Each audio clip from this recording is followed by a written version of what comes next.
अम्मा बाद क़ाल अल्लाह तआला बाद अऊज़ु बिल्लाहि मिनश शैतानिर रजीम बिस्मिल्लाहिर रहमानिर रहीम इहदिनस सिरातल मुस्तक़ीम सदक़ल्लाहु मौलाना अज़ीम।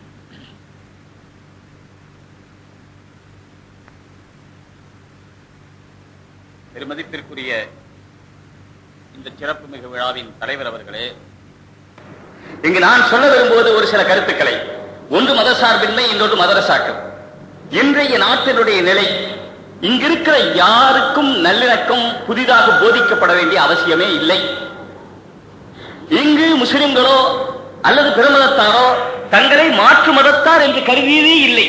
இதற்கு ஆதாரமே கூப்பிடும் போதே அப்துல் குத்தூஸ் ராமசாமியை அண்ணேன்னு கூப்பிடுவார்.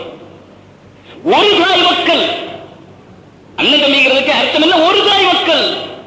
நாம் இந்திய திருநாட்டினுடைய பாரத தாயினுடைய மக்கள். நாம் நமக்கிடையிலே வேறுபாடு என்பது, வேறுபாட்டுக்கு இடம் என்பது எங்கிருந்து வந்தது? யாரோ சிலர் அரசியல் ஆதாயம் தேடிக்கொண்டிருக்கிறார்கள், ஏமாந்து விடாதீர்கள் என்று எச்சரிப்பதுதான் எங்களுடைய நோக்கம். சமுதாய நல்லிணக்கம் பாதுகாக்கப்பட்டுக் கொண்டுதான் இருக்கிறது. இப்பொழுது தேவையா? யாரோ தேவையாக்கிக் கொண்டிருக்கிறார்கள். நீங்கள் முஸ்லிம்களாகி நீங்களும் சரி அல்லது மாற்று மத நண்பர்களும் சரி ஏமாந்து விடாதீர்கள். உங்களை பகடை காயாக்கி அரசியல் ஆதாயம் தேட முயன்று கொண்டிருக்கிறார்கள். ஜாக்கிரதையாக இருக்க வேண்டிய காலம் இது. ஆனால் வெளிப்படையிலே அவர்கள் எப்படியோ நினைக்கிறார்கள். ஒன்றை நான் சொல்ல விரும்புகிறேன். இஸ்லாம் இருக்கிறதே எல்லோரையும் ஒன்று சேர்க்கிறது. உதாரணத்திற்கு சொல்ல வேண்டுமானால், உடலுடைய உறுப்புகளை எடுத்தால் ஒவ்வொன்றும் ஒரு விதம், ஒவ்வொன்றும் ஒரு முறை. தலையும் காலும் ஒன்றல்ல, காலும் கையும் ஒன்றல்ல, கண்ணும் காதும் ஒன்றல்ல, மூக்கும் நாக்கும் ஒன்றல்ல. ஒன்றல்ல என்று சொன்னால் அதனுடைய தன்மைகள் ஒன்றல்ல. மோதினால் கூட மண்டை உடையாது, ஆனால் தூசுபட்டாலும் கண் பொறுக்காது.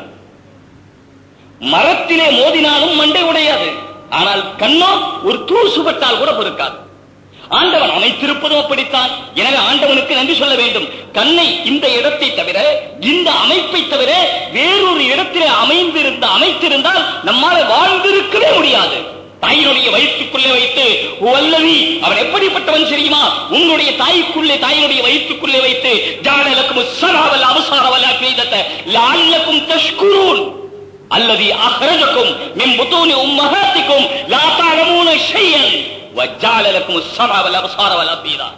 உன்னுடைய தாயினுடைய வயிற்றில் இருந்து என்னை பார்த்தெல்லாம் சொல்லுகிறான். நான் யார் தெரியுமா? உன்னை படைத்த நான் யார் தெரியுமா? உன்னை இந்த உலகத்திலே உலக விட்டு இருக்கிறேனே, பேச விட்டு இருக்கிறேனே, கேட்க விட்டு இருக்கிறேனே, பார்க்க விட்டு இருக்கிறேனே, ரசிக்க விட்டு இருக்கிறேனே.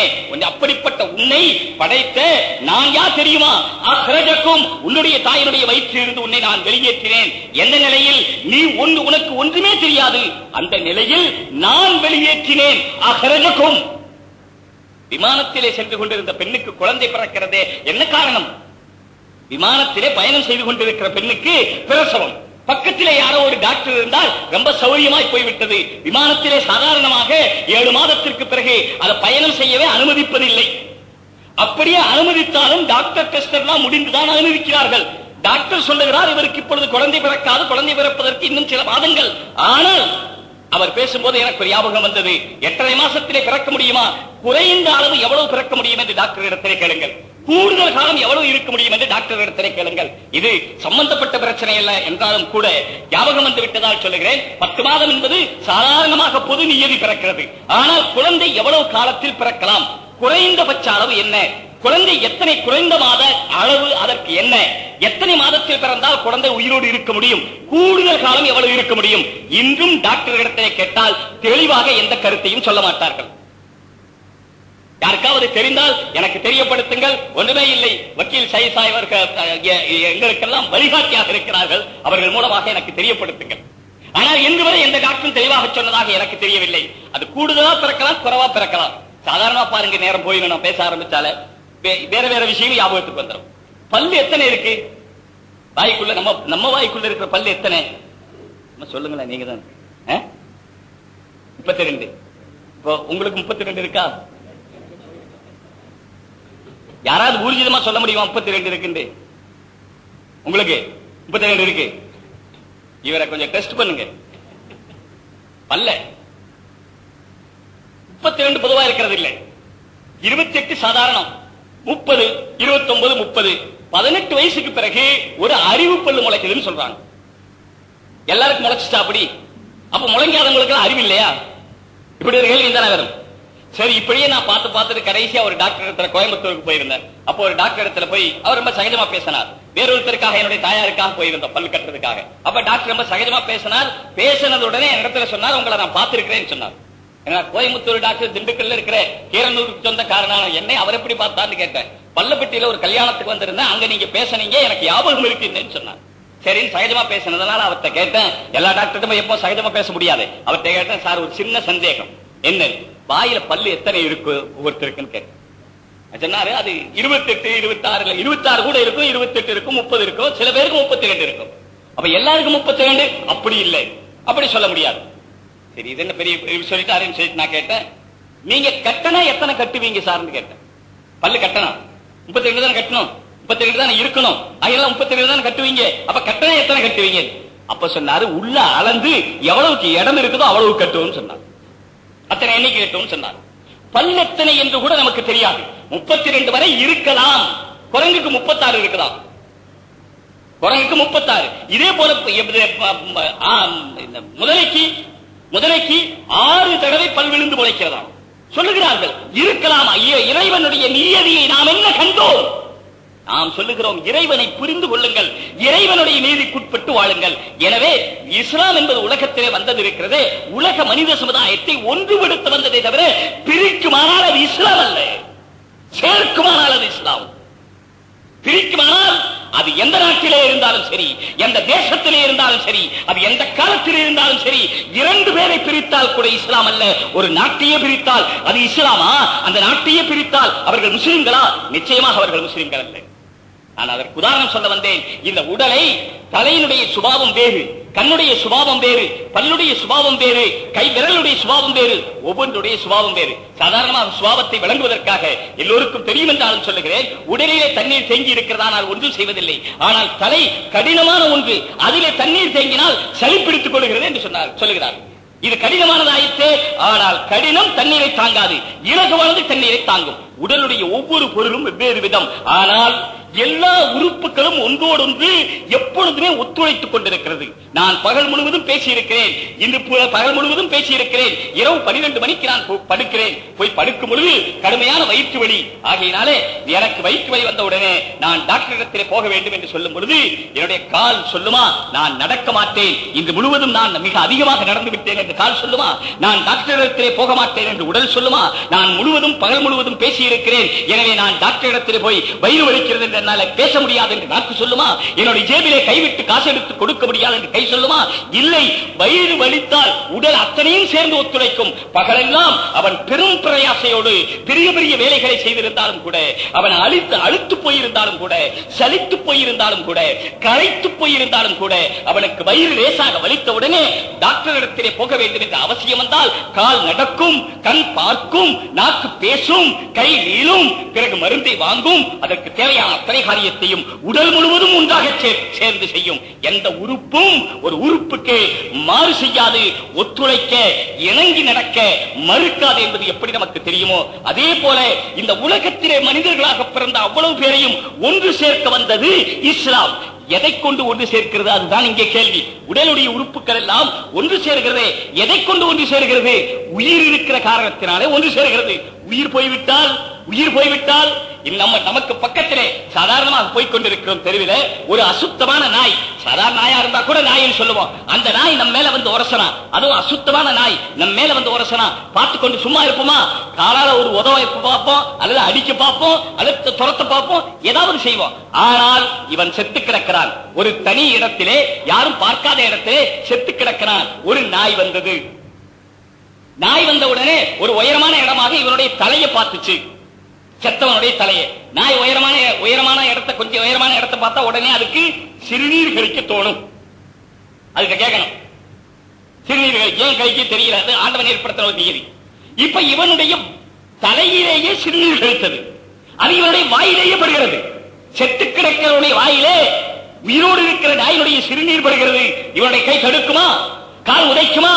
இவன் எழுந்து போவானா? அதை விரட்டுவானா? அதை துரத்துவானா? இல்லை. ஏன் இல்லை? இவனுடைய உடலிலே உயிர் இல்லை. உயிரில்லை என்ற காரணத்தினாலே உறுப்புகள் ஒன்றோடு ஒன்று ஒத்துழைக்காது. அதே போல இந்த உலகத்திலே மக்கள் ஒருவரோடு ஒருவர் சேர்ந்து வாழ வேண்டுமானால் இதற்கெல்லாம் அடிப்படையாக அமைய வேண்டியது இறை பக்தி. இறை பக்தியோடு சேர்ந்து என்னுடைய மரணத்துக்கு பிறகு ஒரு வாழ்வு இருக்கிறது, என்னுடைய மரணத்திற்கு பிறகு ஒரு வாழ்வு இருக்கிறது. யௌம யக்கூமுன் நாஸு லிரப்பில் ஆலமீன். அந்த நாளையிலே இந்த அண்டசராசரத்தை, இந்த பிரபஞ்சத்தை படைத்தாளுகிற இறைவனுக்கு முன்னாலே நின்று தீர வேண்டும். அவன் நம்முடைய வாழ்க்கையினுடைய அத்தனை கணக்குகளும் அவருக்கு முன்னாலே சமர்ப்பித்து தீர வேண்டும். சொர்க்கம் அல்லது நரகம் அங்கே தீர்மானிக்கப்படும். காலிதீன ஃபீஹா அபதா. அந்த சொர்க்கத்துக்கு சென்றவர்கள் அங்கே நிரந்தரமாக இருப்பார்கள், நரகத்துக்கு சென்றவர்கள் அல்லாஹ் நிரந்தரம் என்று சொல்லிவிட்டால் இருந்து கொண்டே இருப்பார்கள். 100 ஆண்டு அல்ல, 200 ஆண்டு அல்ல, 100,000 அல்ல, 200,000 அல்ல, 100 மில்லியன் அல்ல, 100 பில்லியன் அல்ல, இருந்து கொண்டே இருப்பார்கள். நமக்கு தெரியாது, இருப்பதும் நமக்கு தெரியாது, இறப்பதும் நமக்கு தெரியாது. சில விஷயங்களை நாம் ஒத்துக்கொள்வதில்லை. காரணம் என்னவென்று சொன்னால் நம்முடைய அறிவிலே இருக்கிற இடமே அவ்வளவுதான். நம்முடைய அறிவிற்கு அப்பாற்பட்ட ஏராளமான விஷயங்கள் இருக்கிறது.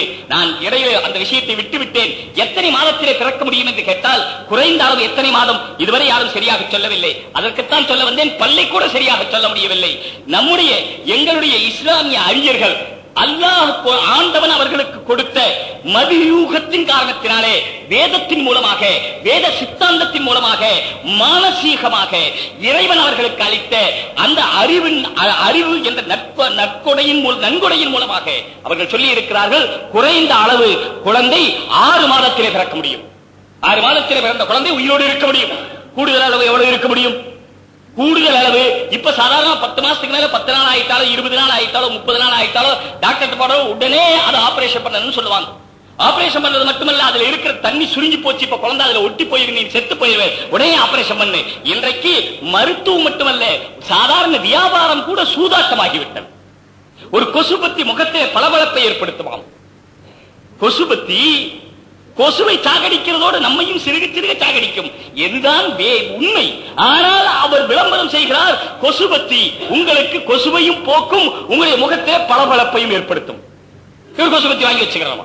இப்படி சூதாட்டமாக ஆகிக் கொண்டிருக்கிற காலத்திலே நாம் வாழ்ந்து கொண்டிருக்கிறோம். கூடுதல் காலம் எவ்வளவு காலம் வாழலாம், தாய்மொழி வைத்துக் கொள்ள இருக்கலாம் என்றால் சாதாரணமாக 2 வருஷம் வரை இருக்க முடியும். ஒரு குழந்தை இருந்திருக்கிறாங்களா? இருந்திருக்கிறாங்க. அப்படிப்பட்டவர்கள் காட்ட முடியுமா? காட்ட முடியும். அவர்கள் வாழ்ந்திருக்கிறார்கள். 2 வருஷம் தாயினுடைய வயிற்றுக்குள்ளே இருக்க முடியும். ஒருவருக்கு பெயரே லஹாக் என்று பெயர். லஹாக் என்று பெயர்.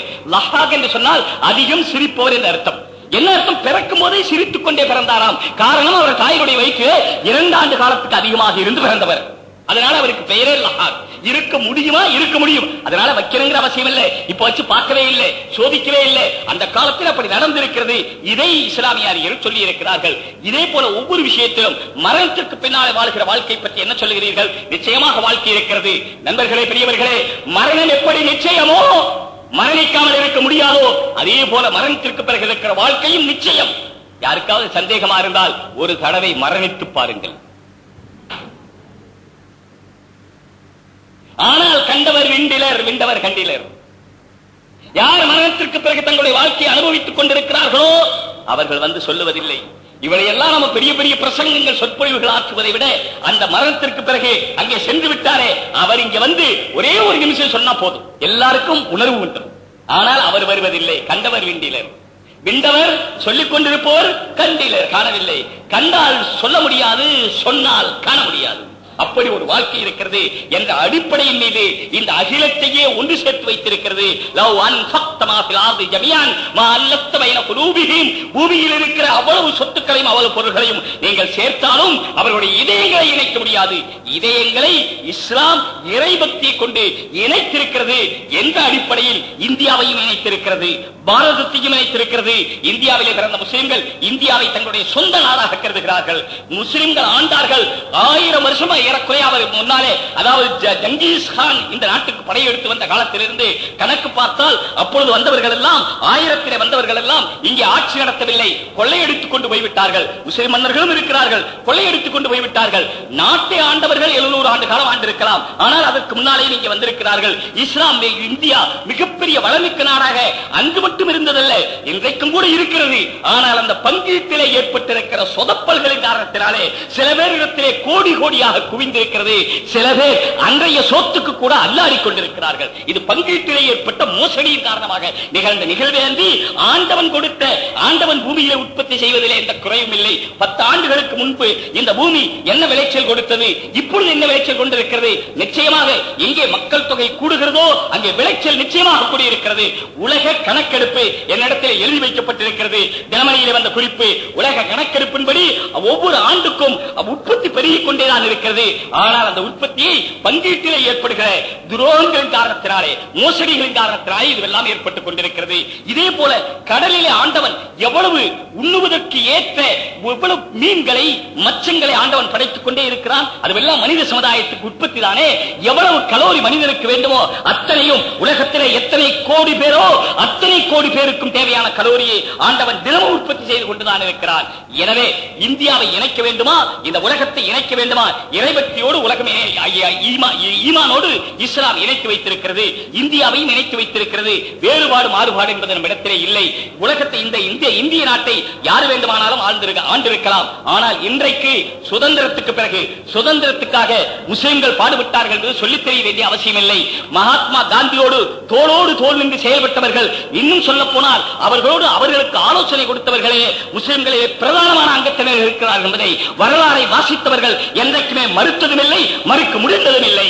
அன்றைக்கு நடந்தது என்ன உண்மை. அதற்கு பிறகும் கூட இஸ்லாமியர்கள் இந்த நாட்டுக்காக வேண்டி தங்களுடைய பங்களிப்பை அளித்துக் கொண்டே இருக்கிறார்கள்.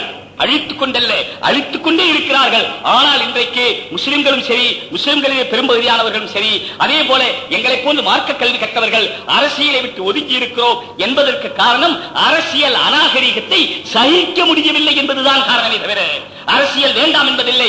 எங்களிடத்திலே சொல்ல போனால் ஆன்மீகம், அரசியல் என்று 2 துறை கிடையாது. ஆன்மீகம் தான் அரசியல், அரசியல் தான் ஆன்மீகம். ஆன்மீகத்துக்கு ஒன்று, அரசியலுக்கு ஒன்று கிடையாது. 2 வழியே இல்லை, ஒன்றுதான். ஆன்மீகத்தோடு தான் அரசியல் இருக்கிறது.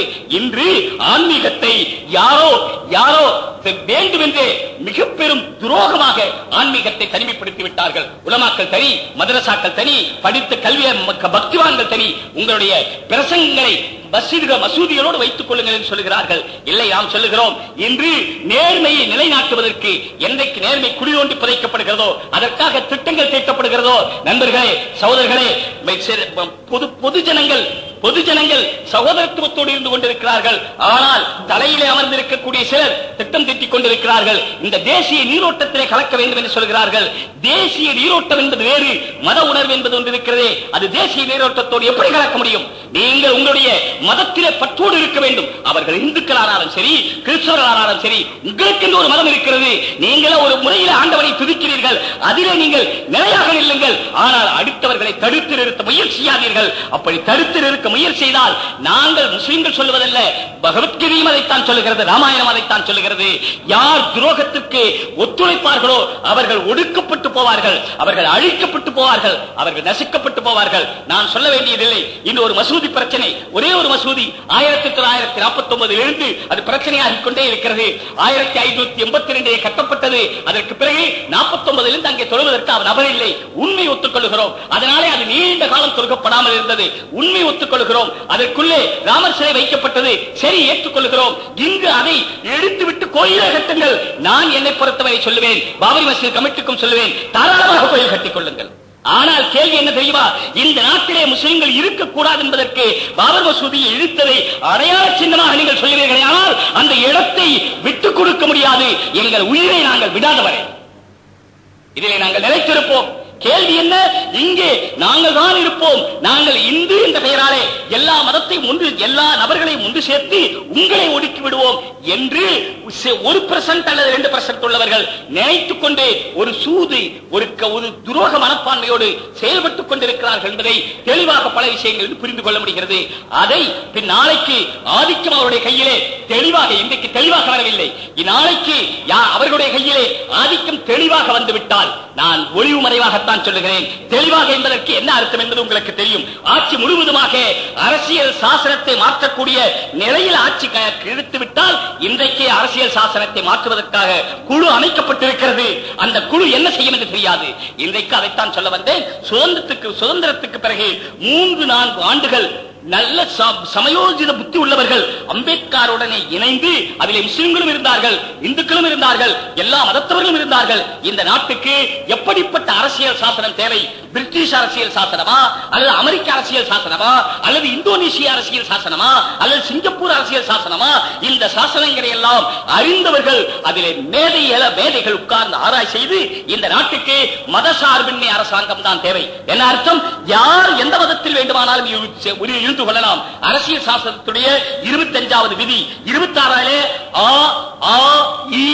இந்த விதிகள் எல்லாம் பிறகு 35 இந்த விதிகளிலே நேரமின்மையின் காரணத்தினாலே சுருக்குகிறேன். இந்த விதிகளிலே மதசார்பின்மை பற்றி தெளிவாகவும் அந்தந்த மதத்தால் தங்களுடைய ஸ்தாபனங்களை நடத்திக் கொள்ளலாம், தங்களுடைய கல்விச்சாலைகளை நடத்திக் கொள்ளலாம், அதற்காக சொத்துக்களை பராமரிக்கலாம் என்பதெல்லாம் இந்த கான்ஸ்டிடியூஷனிலே தெளிவாக சொல்லப்பட்டிருக்கிறது.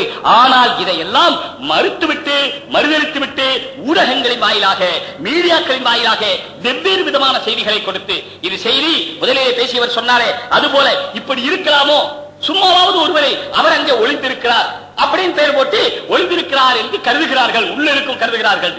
ஆனால் மேலருக்கு ஒளிந்திருக்கிறார், இவர்தான் கொலை செய்தார், இவர்தான் கொள்ளையடித்தார் என்ற ரீதியில மேலே எழுதிவிட்டு பத்திரிகை தர்மம் என்று ஒன்று இருக்கிறது அல்லவா, பத்திரிகை ஆசிரியர்களுக்கு ஒரு தர்மம் இருக்கிறது அல்லவா, செய்தியாளர்களுக்கு ஒரு தர்மம் இருக்கிறது அல்லவா, இந்த நாட்டை வழிநடத்தி செல்லக்கூடியவர்களுக்கு ஒரு தர்மம் இருக்கிறது அல்லவா, அந்த தர்மத்துக்கெல்லாம் அப்பாற்பட்டு அதர்மமான செய்திகளை கொடுத்துக் கொண்டிருக்கிறார்கள். அந்த வகையிலே முஸ்லிம்களை துரோகிகளாக காண்பித்துக் கொண்டிருக்கிறார்கள். மாயவரத்திலே இல்லை என்று சொல்லுவீர்கள், மயிலாடுதுறையிலே இல்லை என்று சொல்லுவீர்கள், நீடூரிலே இல்லை என்று சொல்லுவீர்கள்.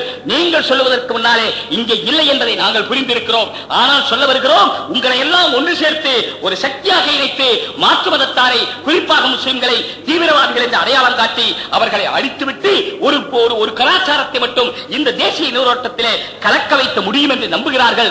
நாளைக்கு உங்களை சேர்த்துக் கொண்டு செய்ய முடியும் என்று நம்புகிறார்கள். நீங்கள் சேர மாட்டீர்கள் நிச்சயம் தெரியும். ஆனால் அது ஏன் சேரக்கூடாது என்பதை நீங்களும் புரிந்து கொள்ள வேண்டும், நாங்களும் புரிந்து கொள்ள வேண்டும் என்பதற்காகத்தான் மத நல்லிணக்க கூட்டம் என்பது இன்று இந்த நல்லிணக்கம் இருப்பது போல தொடர்ந்து இருந்து கொண்டே இருக்க வேண்டும் என்பதற்குத்தான் இந்த கூட்டம்.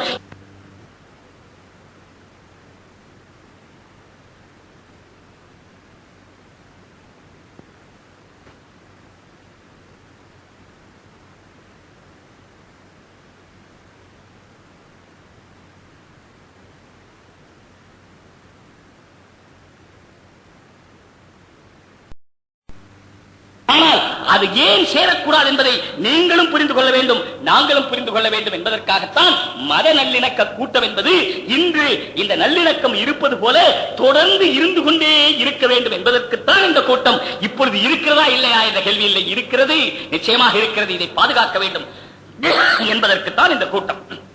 எனவே இந்த அதாவது நாட்டுடைய மதச்சார்பின்மைக்கு அப்பாற்பட்டு ஏதோ ஒன்றை நிலைநாட்டி விடலாம். அது மஸ்ஜிதுடைய பெயராலே, ஒரு மஸ்ஜிதை இடிப்பதன் பெயராலே, அல்லது கரசேவை என்ற பெயராலே, அல்லது ஏதாவது ஒரு பூஜை என்ற பெயராலே அவர்களுக்கு நோக்கம் அதுவல்ல, உள்நோக்கம் ஒன்று வைத்துக் கொண்டு அதை செய்து கொண்டிருக்கிறார்கள் என்பது உங்களுக்கு நன்றாக தெரியும். எனவே இதில் சிக்கி நீங்கள் ஏமாந்து விடாதீர்கள்.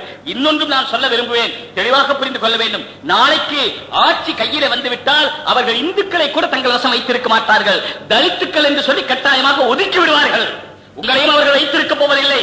நிச்சயமாக அவர்களுடைய குணத்திலே இல்லை அது யாரையும் ஒன்று சேர்த்து வைத்திருப்பது. சேர்ப்பதற்கு மட்டும் ஓட்டுக்காக உங்களிடத்தில் வருவார்கள், ஆனால் பிறகு உங்களுக்கே வேட்டு வைப்பார்கள், மறந்து விடாதீர்கள்.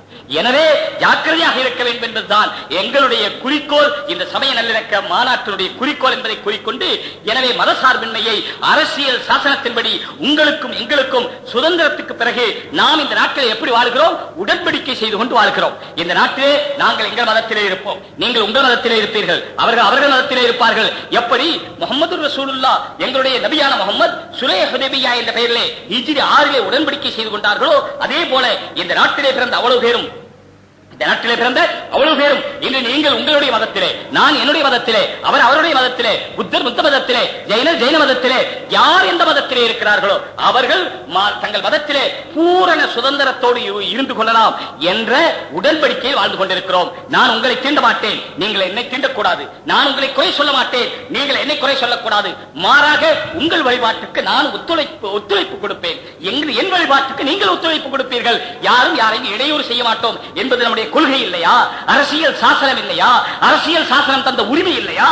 அதற்கெல்லாம் அப்பாற்பட்டு இன்று ஏன் கேட்க முடியாத ஒரு சூழ்நிலை உருவாக்கி கொண்டு செயல்பட்டால் அதை கொண்டு ஏமாந்து விடக்கூடாது என்று சொல்லுவதுதான் நோக்கம். இந்த அடிப்படையில் இந்த இஸ்லாத்தை அழிப்பதற்கு என்ன 2 வழிகள் பார்த்தார்கள். ஒன்று, இஸ்லாமிய கல்விச்சாலைகளின் மீது கை வைக்க வேண்டும். அதுதான் இஸ்லாமிய கல்விச்சாலைகள் தான், சமய கல்விச்சாலைகள் தான் மதரசாக்கள் சொல்லப்படுகிறது. இங்கே இருக்கிற ஜேஎம்ஹெச் ஜாமியா மிஸ்பாஹுல் ஹுதா இஸ்லாமிய கல்விச்சாலை. இங்கே என்ன நடக்கிறது? உள்ளே சென்று பாருங்கள், உள்ளே சென்று பாருங்கள் என்ன நடக்கிறது.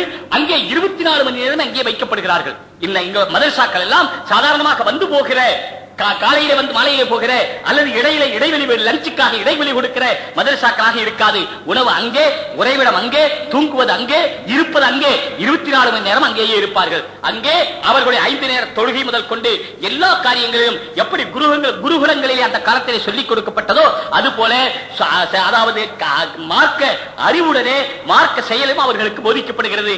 அதுவும் நீங்கள் இந்த மாணவர்களை பார்ப்பீர்களானால் டீனேஜ் வயது உள்ளவர்கள், அவர்களுடைய அத்தனை சேஷ்டைகளும் இருக்கிற காலம் இதுதான். இந்த சேஷ்டை காலத்திலே அவர்களை உள்ளே வைத்து பக்குவப்படுத்தி பதப்படுத்தி சமுதாயத்துக்கு 7 வருடங்களுக்கு பிறகு மௌல்வி என்ற பெயராலே, ஆலிம் என்ற பெயராலே சமுதாயத்துக்கு எப்படி ராக்கெட்டுகளும் எப்படி அந்த பெரிய பெரிய பாலங்களும் இந்த நாட்டுக்கு அர்ப்பணிக்கப்படுகிறதோ அதுபோல இவர்களை இந்த பருவத்திலே வைத்து பக்குவப்படுத்தி பதப்படுத்தி 7 வருடத்துக்கு பிறகு மௌல்வி என்ற பெயராலே சமுதாயத்துக்கு அர்ப்பணிக்கப்படுகிறார்கள். இவர் இங்கே போய் வெளியே போய் அவர்கள் மசூதிகளிலே அல்லது மற்ற ஸ்தாபனங்களிலே இருந்து நற்போதனைகள் செய்து வருகிறார்கள். என்ன நற்போதனை? யாருக்காவது நீங்கள் துரோகம் நினைப்பீர்களே ஆனால் உங்களுடைய ஈமான் போய்விடும். உங்களுக்கு இதை விட என்ன ஆதாரம் வேண்டும்? யார் மோசடி செய்ய நினைப்பார்களோ பலைசமின்னா அவர்கள் முஸ்லிம்கள் அல்ல. மோசடி செய்தார் அல்ல, மோசடி செய்ய நினைத்தால் கூட இன்னபாவம் வன்னி இஸ்முன் குர்ஆனிலே இருக்கிறது. நீங்கள் நினைக்கிற நினைப்புகளிலே கூட சில நினைப்பு பாவகரமானது. செயலை பற்றி அடுத்து நினைவே பாவம் என்று அல்லாஹ் சொல்லுகிறார். எனவே தவறான எண்ணங்கள் கூட வரக்கூடாது. இந்துக்களை பற்றியும் சரி, கிறிஸ்தவரை பற்றியும் சரி, ஜைன மதத்தவரை பற்றியும் சரி, புத்தர்களை பற்றியும் சரி, யாரை பற்றியும் துரோகமான எண்ணமோ கெட்ட எண்ணமோ வரக்கூடாது என்று போதிக்கப்படுகிறது. எங்களை பார்த்து துரோகிகள் என்று, தீவிரவாதிகள் என்று சொல்லுங்கள். நாங்கள் அதற்காக அதைரியப்பட போவதில்லை, அதற்காக உட்கார்ந்து விட போவதில்லை, அதற்காக வீடுகளிலே முடங்கி போக போவதில்லை. அடங்கி விடுவோம் என்று நினைத்து விடாதீர்கள். உண்மையை சொல்லுவதிலே அடங்குகிறவர்கள் நாங்கள் அல்ல. உண்மையை சொல்லிக் கொண்டே இருப்போம், ஆனால் சட்டத்துக்குட்பட்டு இருப்போம். இன்றைக்கும் எல்லா நிலைகளிலும் பாருங்கள், சட்டத்திற்குட்பட்டவர்கள். எனவே நான் சட்டத்திற்குட்பட்டு இந்த மதரசாக்கள் தமிழகத்திலும் சரி இந்தியா முழுவதிலும் சரி நடத்தப்பட்டுக் கொண்டு வருகிறது. ஆனால் அந்த நடத்தப்பட்டு வருவதிலே மதரசாக்களை கட்டுப்படுத்த வேண்டும் என்று பகிரங்கமாக பத்திரிகைகள் வந்து கொண்டே இருக்கிறது. ஏன் கட்டுப்படுத்த வேண்டும்?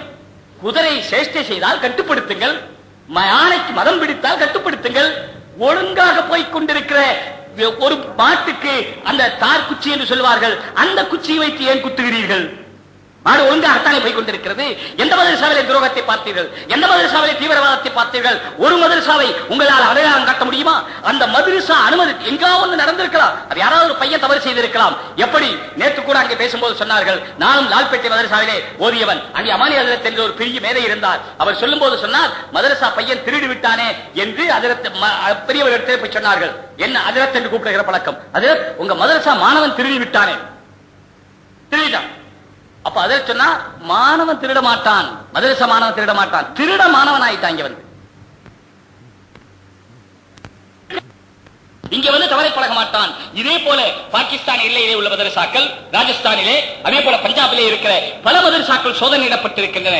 இங்கே அசாமுடைய மதரசாக்கள், பங்களாதேஷுக்கு அருகே பல மதரசாக்கள் சோதனையிடப்பட்டிருக்கின்றன.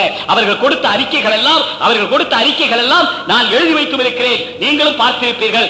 எந்த மதரசாவிலும் எந்த காலத்திலும், அதே போல தமிழ்நாட்டு மதரசாக்களிலே இன்றைக்கு கூட அடிக்கடி சிஐடிகள் வந்து கொண்டே இருக்கிறார்கள். எத்தனை பேர் ஓதுறாங்க? எங்க மதரசாலை இவ்வளவு பேர் தான் ஓதுறாங்க. என்ன ஓதுறாங்க? இதுதான் ஓதுறாங்க. கேட்கிறாங்க. இதை தவிர அதாவது வித்தியாசமான கேள்வி வந்து கேட்கும் போதே வித்தியாசமான கேள்வி. சோதரிகளே, 20 வருட காலமாக, ஏறக்குறைய 20 வருட காலமாக கல்லூரிக்கு மதரசாவுக்கு ரேஷன் வாங்கி கொண்டிருக்கிறோம். அரிசி வாங்கப்பட்டுக் கொண்டிருக்கிறது ரேஷன். இதுவரை எந்த கேள்வியும் இல்லை. வருடம் முடிந்தால் ரேஷன் புதுப்பிக்கப்படும், கணக்கு கொடுப்போம், மாணவருடைய எண்ணிக்கை கொடுப்போம், ரேஷன் புதுப்பிக்கப்படும், ரேஷன் வாங்கி கொண்டிருக்கிறோம். இந்த நிலையில் இந்த ஆண்டிலே மட்டும் வரவு செலவு கணக்கோடு எங்களுடைய மதரசாவுக்கு வெளிநாட்டு உதவி இல்லை, எங்களுடைய மதரசாவிலே வெளிநாட்டுக்காரர்கள் ஓதவில்லை, படிக்கவில்லை என்று நீங்கள் 20 ரூபாய் ஸ்டாம்ப் பேப்பரை எழுதி கொடுங்க என்று கேட்கிறீர்களே, நாங்கள் எழுதி கொடுக்க மாட்டோம் என்று சொல்லவில்லை. எழுதி கொடுக்க கேட்பது ஏன் என்று கேட்கிறோம். ஏன் என்று கேட்க கூட எங்களுக்கு உரிமை இல்லையா? அந்த காரணத்தை புரிந்து கொள்ளக்கூடிய எங்களுக்கு இந்த நாட்டிலே வக்கில்லையா? எங்களை வக்கில்லாதவர்கள் நீங்கள் நினைக்கிற காரணத்தினால் தானே பகிரங்கமாக கேட்கிறீர்கள். நாங்கள் எழுதி கொடுக்கவில்லை என்று சொல்லவில்லை. எங்களை சந்தேக கண்ணோட்டத்தோடு பார்க்காதீர்கள். சாதாரண அவர் கணவர் மனைவி சந்தேக கண்ணோடு பார்த்தா அவர் சும்மா இருப்பாரா? நீங்க பார்க்கிற பார்வையே சரியில்லைன்னு சொல்லி ராத்திரி பூரா சண்டை நடக்காது, பழைய பூரா சண்டை நடக்காது, வீட்டுக்குள்ள நுழைஞ்சாலே அவள் ஒரு மாதிரியா பார்க்க மாட்டா. அதே போல எங்களை ஏன் சந்தேக கண்ணோடு பார்க்க வேண்டும் என்றுதான் கேட்கிறோம். எங்கள் மதரசாவுடைய கதவுகள் திறந்தே இருக்கிறது, எதுவுமே மூடப்பட்டதில்லை. அங்கே யூபியிலே தேவபந்த் என்ற இடத்திலே டெல்லிக்கு 100 மைலுக்கு அப்பாலே, ஏறக்குறைய 160 கிலோமீட்டருக்கு அப்பாலே தேவபந்த் மதரசாவிலே ஏறக்குறைய 4000 மாணவர்கள் ஓதுகிறார்கள். இந்தியாவிலேயே தலையாய மதரசா அது. அங்கே சென்று பாருங்கள். இன்னும் கூட அவர்கள் சொல்லுகிறார்கள், அரசு எந்த நடவடிக்கை எடுத்தாலும் தாராளமாக வந்து பார்க்கட்டும். உள்ளே வந்து சமீபத்தில் நடந்தது இப்படி பார்க்க வேண்டும் என்று சொன்னார்கள். அப்பொழுது அவர்கள் சொன்னார்கள், நீங்கள் வந்து பார்த்து விட்டு போகாதீர்கள், 3 நாளைக்கு நீங்கள் சுதந்திரமாக இங்கே தங்குங்கள். 3 நாளைக்கு சுதந்திரமாக தங்குங்கள். நாங்க உங்களை எதுவும் செய்யறதில்லை. நாங்க கூட்டி அழைச்சு கொண்டு போய் உங்களை இடத்த காமிக்கல. உங்களுக்கு அறை கொடுக்கிறோம், உங்களுடைய சாப்பாடு கொடுக்கிறோம், எல்லாம் ஏற்பாடு செய்யறோம். நீங்க மதரசாவில் வந்து தங்குங்க. இங்க என்ன படிச்சு கொடுக்கப்படுது பாருங்க, மாணவர்களுக்கு என்ன போதிக்கப்படுது பாருங்க. இதெல்லாம் பார்த்துட்டு நீங்க தீர்ப்பெழுதிட்டு போங்க. இந்த மதரசா தீவிரவாதத்தை போதிக்கிறதா அல்லது சீரியவாதத்தை போதிக்கிறதா? உலகுக்கே சீரியவாதத்தை போதிக்கிற இந்த இடத்தை பார்த்து இது தீவிரவாதத்தை போதிக்கிறது என்று சொன்னால் உண்மையிலே நாங்கள் வருத்தப்படுகிறோம். அந்த வருத்தத்தை உங்கள் முன் சமர்ப்பிப்பதற்காகத்தான், அந்த சமர்ப்பித்து அதன் மீது நீங்கள் நல்ல நடவடிக்கைகளை எடுத்து இந்த மதரசாக்களுடைய நியாயத்தன்மையை உணரப்படுத்த வேண்டும் என்பதற்காகத்தான் இந்த சமய நல்லிணக்க கூட்டங்கள். தினமலரிலே சமீபத்திலே வந்திருக்கிறதை பாருங்கள், முஷர்ரஃபுடைய படமும் போட்டு. அது பாகிஸ்தான், அது அவர்களுடைய இஸ்லாமிய நாடு. நாங்கள் பாகிஸ்தானியர்கள் அல்ல. எங்களுடைய தேசம் இந்தியா. நாங்கள் பாகிஸ்தான் எப்பொழுது சொன்னோம்? எங்களுடைய தலைநகர் இஸ்லாமாபாதா, எங்களுடைய தலைவர் முஷர்ரஃபா. நாங்கள் பாகிஸ்தானிலே பிறந்தோமா? இல்லை. நாங்கள் சுத்த இந்தியர்கள், சுத்த மூமின்கள், பரிசுத்த மூமின்கள், சுத்த இந்தியர்கள். நாங்கள் இந்த மண்ணிலே பிறந்திருக்கிறோம், இந்த மண்ணிலே பிறந்ததை உண்டு வாழ்கிறோம். எங்களை மறுக்கவோ, எங்களை இந்த நாட்டுக்காரர்கள் அல்ல என்று சொல்லவோ, நாட்டுக்காரர்கள் அல்ல என்று சொல்லவோ உங்களுக்கு எந்தவித உரிமையும் கிடையாது. நாங்கள் இந்த நாட்டுக்கு நீங்கள் எப்படி சொந்தக்காரர்களோ அதே போல நாங்கள் சொந்தக்காரர்கள். எனவே எங்களை நீங்கள் மறுக்க முடியாது. இதோ பாருங்கள், மதரசாவின் மீது தீவிரவாதிகளை உருவாக்கும் மதரசாக்களுக்கு பாகிஸ்தான் கிடுக்குப்பிடி, சும்மா பிடி இல்லை, கிடுக்குப்பிடி. இது தினமலர்ல உள்ள செய்தி. இது தினமலர் என்ன தேதிங்க? தினமலர்ல இப்ப சமீபத்தில் 21/6/2002 சென்ற மாசத்தில் பாகிஸ்தான் கிடுக்குப்பிடி. இந்த செய்தி ரொம்ப முக்கியமா போச்ச நாட்டில். எப்படி அந்த பாபர் மசூதி இடத்துல தாராளமா கோயில் கட்டுறது நாங்கள் சந்தோஷமா நாங்களே வந்து ஆரம்பிச்சு வைப்போம். ஆனா பிரச்சனை மஸ்ஜித் பிரச்சனை இல்ல. நீங்களா நாங்களா நீங்க கேள்வி கேட்கறீங்களா? அதுதான் பிரச்சனை. அந்த கேள்வியை விடுங்க. அந்த கடத்துல கோயில் இருக்குன்னு சொல்லுங்க, நாங்களே வந்து காமிப்போம். எங்களுக்கு ஒண்ணு அது பிரச்சனை இல்லை. அதே போல பாகிஸ்தான் எங்களுக்கு பிரச்சனை இல்லை, அது அந்நிய நாடு. பாகிஸ்தான் பற்றி எங்களுக்கு கேள்வியே இல்லை.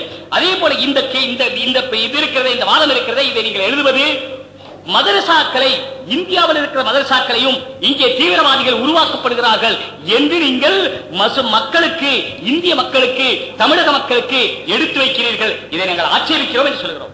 ஏனென்றால் இங்கே தீவிரவாதம் என்ற பேச்சுக்கு இடமே இல்லை. அடுத்து தினமணியிலே பாருங்கள், மதரசாக்களை கட்டுப்படுத்த அரசு புது நடவடிக்கை. இது இந்திய மதரசாக்களை கட்டுப்படுத்த அரசு புது நடவடிக்கை. இதுவும் இப்பத்த தினமணி 24/6/2002.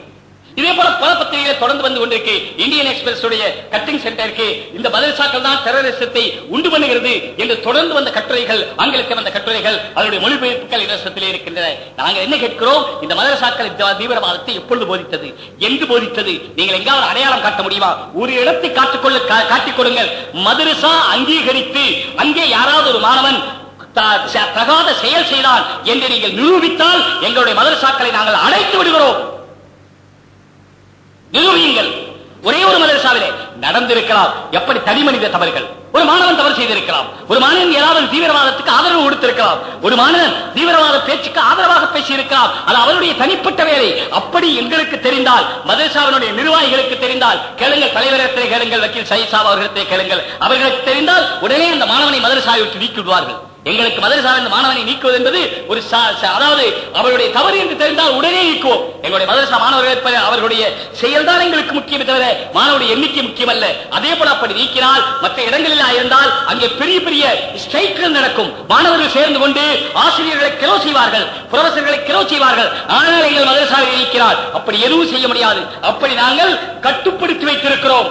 எங்களுடைய மாணவர்களை கட்டுப்படுத்தி வைத்திருக்கிறோம். எங்களின் மீது கிடுக்குப்பிடி போட பார்ப்பீர்களே, ஆனால் நாங்கள் அதை ஒத்துக்கொள்ள முடியாது. உண்மையை நிச்சயம் ஒத்துக்கொள்வோம். ஆனால் அதே நேரத்தில் பொய்யை எந்த காரணம் கொண்டு ஏற்றுக்கொள்ள மாட்டோம் என்பதை நாங்கள் தெளிவாக சொல்லுகிறோம். மதரசாக்களுடைய கதவுகள் திறந்திருக்கிறது. தேவபந்து மதரசாவிலே 4000 பேர் ஏறக்குறைய ஒரு மதரசாவிலே 3 நாட்கள் தங்கினார்கள். அவர்களுடைய ரிப்போர்ட்டின்படி தெளிவாக இருக்கிறது, அங்கே எதுவும் இல்லை.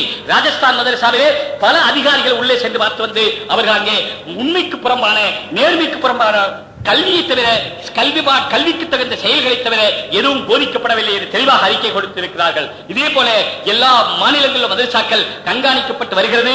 இன்று வரை இங்கேயும் வந்திருப்பார்கள். எங்களுடைய திண்டுக்கல் கல்லூரிக்கும் வருகிறார்கள். போன் பண்ணி கேட்கிறார். சும்மா கேட்கும் போது கேட்பார், எப்படி இருக்கிறீங்க பிரின்சிபால், நல்லா இருக்கிறீங்களா அப்படியே கேட்க ஆரம்பிச்சு வேற வித்தியாசமான கேள்வி அவங்களுக்கு ஒன்று படிச்சு கொடுக்கப்பட்டிருக்கு. சோதர்களே, மதரசாக்களை பொறுத்தவரை ஒரு விஷயம் சொல்ல வர்றேன். அதாவது அவங்க எப்படி கேள்வி கேட்பாங்கன்னு சொன்னா, நம்ம வாயிலிருந்து பதில வர வைக்கிறாங்களாம். உள்ள இருந்தா தானே வாந்தியே வரும், இல்லாட்ட வாந்தி கூட வராது. எங்க வாயில வர வைக்கிறது இந்த கேள்விக்கு இடம் இல்லை. எங்களோட மனசுல இல்லவே இல்லை. எப்படி வாயில வர வைக்கிறது எப்படி உங்களுக்கு தெரியுமா? எங்களுக்கு தெரியும். எங்க மதரசாவோட மாணவர்களை, எல்லா மதரசாக்களையும் மாணவர்களை அந்நிய பெண்களை பார்க்க கூடாது என்று சொல்வதில்லை. சினிமா போன்ற காரியங்களை பார்த்தாலே மதரசாவை விட்டு நீங்கிவிடக்கூடிய நிலை இருக்கிறது. ஒரு சமயம் நான் ஒரு மதரசால இருந்து ரொம்ப காலத்துக்கு முன்னாலே அங்கே ஒருத்தர் வந்து சொன்னார், நம்ம பையன் ஒருத்தர் சினிமாவுக்கு போயிட்டார். சினிமாவுக்கு போறது எங்க மதரசாக்கள்ல ஒரு, அதாவது 2 பேரை கொலை செஞ்சா எப்படி அப்படி அவ்வளவு பெரிய பாவமாக மதரசாக்கள் வைக்கப்பட்டிருக்கு.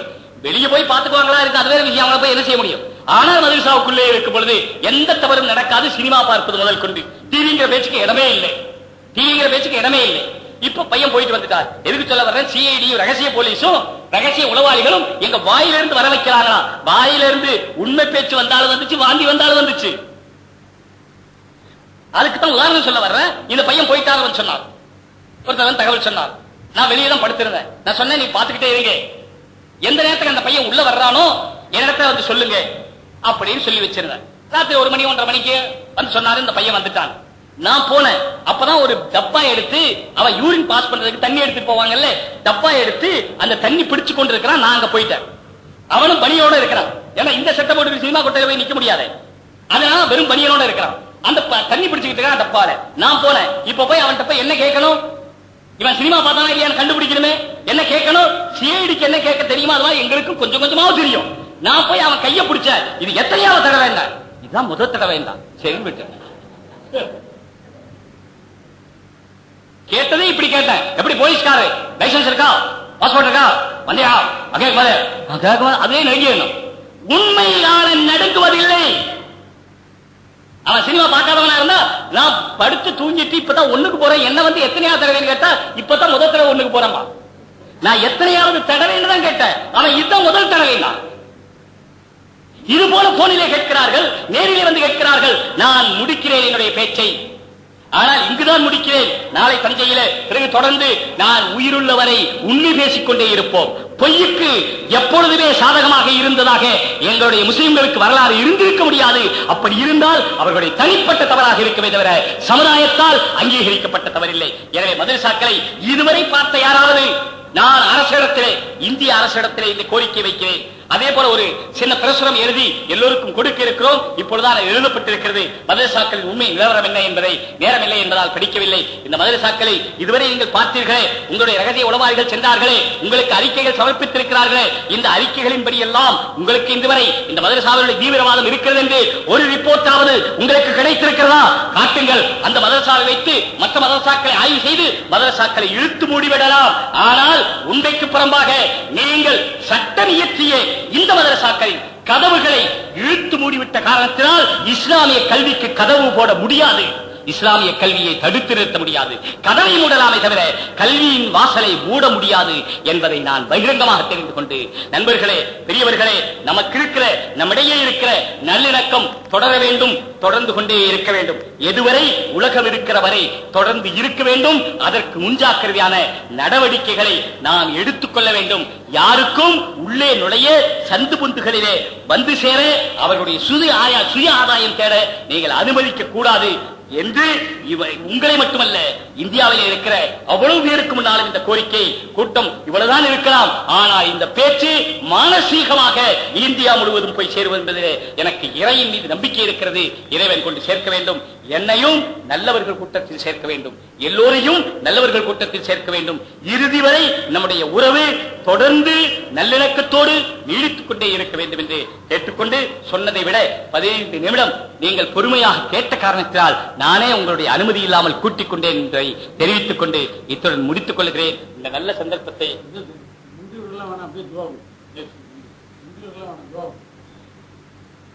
எல்லோருக்கும் என் சார்பாக, ஏன்னா இந்த கூட்டம் கூட்டி இருக்கிறது ஹையத்து ஷரியத்தும் அதே போல இந்த மாணவர்கள் மன்றம் சேர்ந்தார். ஆகினால மாணவர் மன்றம், ஹையத்து ஷரியத் இரண்டு சார்பாக இதற்கு ஏற்பாடு செய்த, உழைத்த, ஒத்துழைத்த, வந்து சமூகம் தந்த, இன்னும் இங்கு வந்து நல்ல கருத்துக்களை எங்களுக்கு தந்த எல்லோருக்கும் மிக பெரும் நன்றியையும் இறைவனிடத்திலிருந்து பெறக்கூடிய நற்கூலியும் கிடைக்க வேண்டும் என்று நான் பிரார்த்தித்துக் கொண்டு முடிக்கிறேன். வாஹிர் தவானா அல்ஹம்துலில்லாஹி ரப்பில் ஆலமீன்.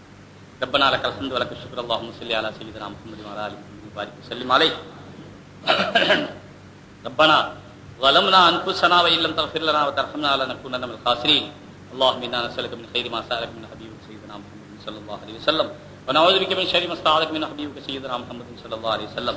யா அல்லாஹ், எங்கள் இறைவனே, எங்களுடைய எல்லா குற்றங்களையும் மன்னித் தருவாயாக. யா அல்லாஹ், நாங்கள் தெரிந்தோ தெரியாமல் செய்த, நாங்கள் புரிந்து புரியாமல் செய்த, இரவிலே பகலிலே செய்த எல்லா குற்றங்களையும் உன்னுடைய கிருபை கொண்டு மன்னித் தருவாயாக. இதற்கு மேலே எங்களுடைய தனிப்பட்ட குற்றமோ அல்லது சமுதாயத்தை சேர்ந்த குற்றமோ அல்லது நாட்டுக்கு துரோகமோ அல்லது மார்க்கத்துக்கு துரோகமோ செய்யாதவர்களாக எங்களை பாதுகாப்பாயாக. உலகத்திலே மனித நேயத்தையும் மனித நல்லிணக்கத்தையும் சமூக நல்லிணக்கத்தையும் வளர்க்கக்கூடியவராக எங்களை ஆக்கி வைப்பாயாக. அந்த வளர்ப்பினுடைய உண்மையை இந்தியாவுக்கு மட்டுமல்ல இந்த உலகத்துக்கு புரிய வைப்பாயாக. நேர்மையின் சின்னமாக எங்களை ஆக்கி வைப்பாயாக. நீதியின் உருவமாக எங்களை ஆக்கி வைப்பாயாக. சுய ஆதாயம் தேடக்கூடிய மிருகங்கள் தேடுவது போல சுய ஆதாயம் தேடக்கூடிய, சுய நன்மைக்காக வேலை செய்யக்கூடிய, தன்னுடைய சொந்த லாபத்துக்காக மட்டும் வேலை செய்யக்கூடிய நபர்களாக எங்களை ஆக்கிவிடாதே. மிருக சுபாவம் உள்ள மனிதர்களாக எங்களை ஆக்கிவிடாதே. எங்களை உன்னுடைய குணம் கொண்டவர்களாக எல்லோருக்கும் அளித்துக் கொண்டே இருக்கிறாயே, அந்த குணத்திலே பங்கு பெறக்கூடியவர்களாக எங்களை ஆக்கி வைப்பாயாக. எங்களுடைய துஆவை, எங்களுடைய பிரார்த்தனையை ரப்பே கபூல் செய்தருள்வாயாக. ஸல்லல்லாஹு அலைஹி நபி வஸல்லம் அலைஹி வ ஆலிஹி வஸல்லம். அல்ஹம்துலில்லாஹ். ஹுசைனியா கேசட் சென்டர் வெளியிடும் அனைத்து இஸ்லாமிய கேசட்டுகளும் கிடைக்கும் இடம் ரசூல் புக் சென்டர், பாஷா ஷாப்பிங் காம்ப்ளெக்ஸ், இலக்கம் 7, சிங்காரத்தோப்பு, திருச்சி 8. தொலைபேசி எண் 70